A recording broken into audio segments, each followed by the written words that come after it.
Un point de vue d'Octave Mirbeau. Et voici comment il parla.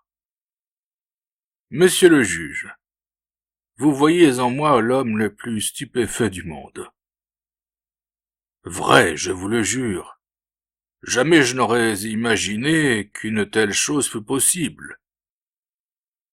Après ces 15 jours de détention, de menottes aux mains, d'interrogatoires incompréhensibles, de courses vertigineuses, entre deux gardes, de la prison au palais, et du palais à la prison. Oui, malgré cette réalité horrible, j'en suis encore à me demander si je ne rêve pas. Et pourtant non, je ne rêve pas. C'est bien moi qui suis ici, devant vous. Nous ne sommes pas des fantômes qui vont se vaporiser aux premières lueurs du matin. Vous êtes le juge, et je suis l'accusé. Vous devez comprendre qu'il me faut un puissant effort d'intellect, et, comment dirais-je, un ramassement de toutes mes facultés disloquées, pour concevoir, pour reconnaître que vous êtes vous, que je suis moi, que nous ne dormons pas l'un et l'autre, que nous sommes vraiment dans la vie, non dans le cauchemar. Que vous pensez de moi, mes amis? Savent-ils au moins quelle charge pèse sur moi? Et de quoi je suis accusé? Leur a-t-on expliqué dans l'agence Havas que c'était un simple, mais bien cruel malentendu? Ne craignez-vous pas qu'ils me prennent pour un ennemi du pouvoir, pour un anarchiste? Ah, ce serait affreux. Je ne puis supporter cette idée. Tout excepté cela. Voyons, monsieur le juge, mettez-vous à ma place, pour un moment, et raisonnez un peu. La main sur la conscience, devant le Dieu des ralliés et de Spuller, qui nous entend. Cela ne vous paraît-il pas extraordinaire ce qui m'arrive? N'est-ce point une aventure unique et prodigieuse, et qui confond la raison? Comment? Le gouvernement, tout d'un coup, par une inexplicable lubie, change de morale. Il abandonne tout un long, pratique et glorieux système de corruption. Mécanisme admirable et nécessaire qui fonctionnait depuis des siècles, à merveille, et pour le bien de tout le monde. Il se permet, on ne sait pourquoi, de trouver criminel et déshonorant aujourd'hui ce qu'hier il encourageait, il récompensait, si notoirement. Et il ne nous prévient pas, et il ne vous avertit pas. Et vous croyez que ce sont là des procédés délicats, des procédés dont on use entre vieux camarades. Je suis abasourdi, et les bras m'en tombent. Tenez, monsieur le juge, il faut que je vous dise. 3 jours, oui, 3 jours. Avant cette inexplicable aventure, je suis allé au ministère. J'y ai touché ma part mensuelle des fonds secrets. Tout le monde fut charmant avec moi. De l'huissier au ministre. Le ministre et moi nous eûmes une conversation fort gaie. Il me parla de la petite Rosa la Rose, dont nous vantons chaque jour les mérites aux échos du journal. Il me félicita aussi, je me rappelle, de l'ardente et courageuse campagne que je mène contre les socialistes. Sa gaieté communicative, sa ronde bonhomie, sa confiance, son amitié, puis-je dire, son émotion même, tout cela fit que je me crus autorisé à lui demander un petit supplément. Et voici textuellement ce qu'il me répondit. Non, non, pas ce mois-ci. Nous n'avons plus le sou. Mais le mois prochain, peut-être, je ferai mon possible. Vous savez que je tiens à vous être agréable. Et il me serra la main. Avec quelles effusions! Seigneur Dieu!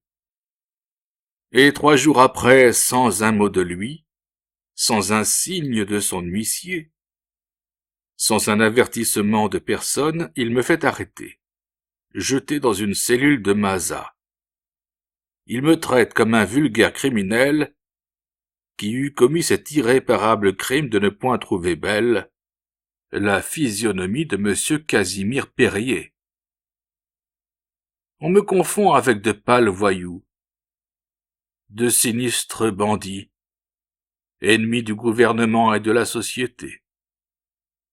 Ma cellule est voisine de celle qu'habite un odieux gredin, coupable de lèse-majesté, de lèse-chambre, de lèse-sénat. Je suis exposé, moi, à entendre chaque jour des théories subversives et des paroles de révolte. Vous avouerez que c'est fort désobligeant. C'était si simple d'éviter tout cela, c'était si facile de s'entendre. Le gouvernement n'avait qu'à nous convoquer, nous, ses meilleurs amis et ses plus dévoués défenseurs, et nous dire « Mes amis, j'ai décidé que ma morale ne serait plus la même à partir de demain matin. Oui, demain matin à 8 heures, j'inaugure un nouvel état de choses. Je vous préviens qu'au lieu de décorer mes amis, pour chantage exceptionnel, je les ferai empoigner par monsieur Clément. Comme vous m'avez toujours été scrupuleusement soumis, j'espère qu'à partir de demain matin à 8 heures, vous allez être tous transformés en honnêtes gens. Naturellement, je sais ce que je vous dois, et tout le préjudice que peut vous causer mon nouveau système. Il est probable que vous avez quelques petites affaires en train que le brusque revirement de ma politique pourrait compromettre. J'en tiens compte, et vous ne perdrez rien. La France est un admirable, un inlassable pays, où l'on peut toujours puiser de l'or, à même son sol, son commerce, son industrie, ses pauvres. Et le budget n'est pas fait pour les gueux que je sache. Donc, mes chers amis, acceptez de bonne grâce de vous déguiser.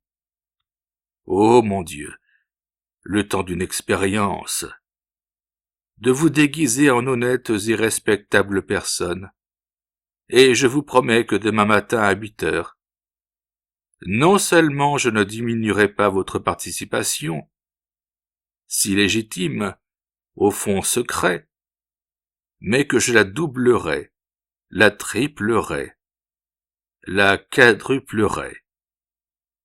Essayons de la vertu, puisque le vice ne nous réussit point. Un tel langage eût été correct, et l'on aurait pu discuter. Moi, par exemple, j'eusse tenté de démontrer au gouvernement qu'il s'embarquait sur une mer de chimères dangereuses et d'innavigables illusions. Portant le débat plus haut dans les sphères supérieures de la philosophie et de l'économie politique, j'eusse revendiqué la liberté du chantage, qui est un des droits sacrés, un des droits inviolables de l'homme civilisé. Que dis-je, un droit, qui est une loi de la nature. Le chantage, monsieur le juge, Darwin l'appelait autrefois la lutte pour l'existence.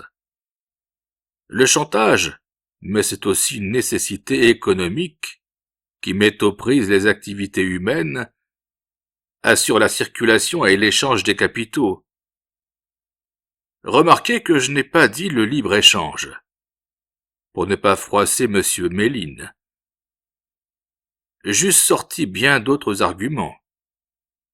Et si le gouvernement n'avait pas été convaincu eh bien je me serais soumis, car je suis de ces hommes qui ne se démontent jamais, et qui se soumettent toujours. Et puis, qu'est-ce que cela aurait bien pu me faire, de devenir honnête homme, du moment que je n'y perdais pas un sou, et que j'y gagnais, au contraire, un redoublement de confiance auprès du gouvernement, et de plus sérieux, de plus fréquent émargement au fonds secret. Le juge dodelinait de la tête. C'est un point de vue, fit-il. Et le congédiant, il le remit entre les mains des gardes.